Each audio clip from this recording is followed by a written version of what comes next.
하나님의 은혜로 일제강점기에서 한국교회는 더욱더 부흥했어요. 팽이를 때릴 때 더 빨리 도는 것처럼 일제강점기 한국교회는 더 부흥했어요. 더 부흥. 1%도 안 되는 그 인구, 그 그리스도인들이 독립운동의 주도적인 역할을 감당했습니다. 단재 윤치호 선생이나 서재필 선생이나 이런 사람들은요, 조국 독립을 꿈꾸면서 이미 그때에, 그 어려운 때에 독립신문을 만들어냈습니다. 그래서 독립신문을 만들고 독립협회를 조직해가지고요, 조국 대한 독립에서 힘써 싸웠습니다. 더 나아가서 우리가 잘 아는 백범 김구 선생이나 주식현 선생, 도산 안청화, 남강 이승훈 선생, 육당 최남선, 남궁 선생 같은 사람들은요, 어린 아이들에게 청소년들의 꿈을 심어주었습니다.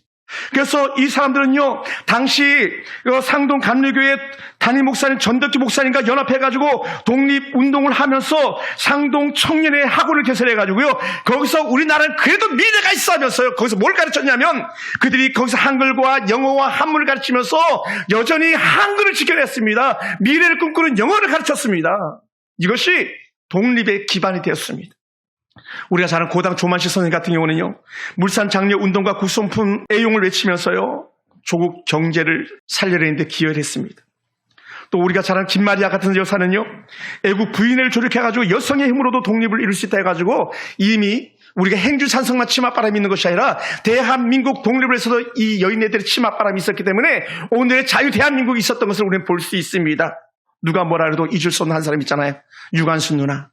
그 어린 나이 16, 17 나이에 대한독립 만세를 외치면서 옥중에서 이슬처럼 사라지고 말았잖아요. 우리 이상재 선생, 또 별의 신 윤동주, 박목월, 박두진 이런 사람들은요, 그들의 문화를 통해서, 그들의 시를 통해서, 그들의 사상을 통해서 계속적으로 전 국민을 세뇌하는 데에 우리는 다시 일어날 수 있어. 빼앗긴 들에도 봄은 오는가. 내 고장 7원 청포도가 이거하는 계절. 그 말 전설의 주저리 주일거. 철석 척사 때린다 부순다 무너버린다.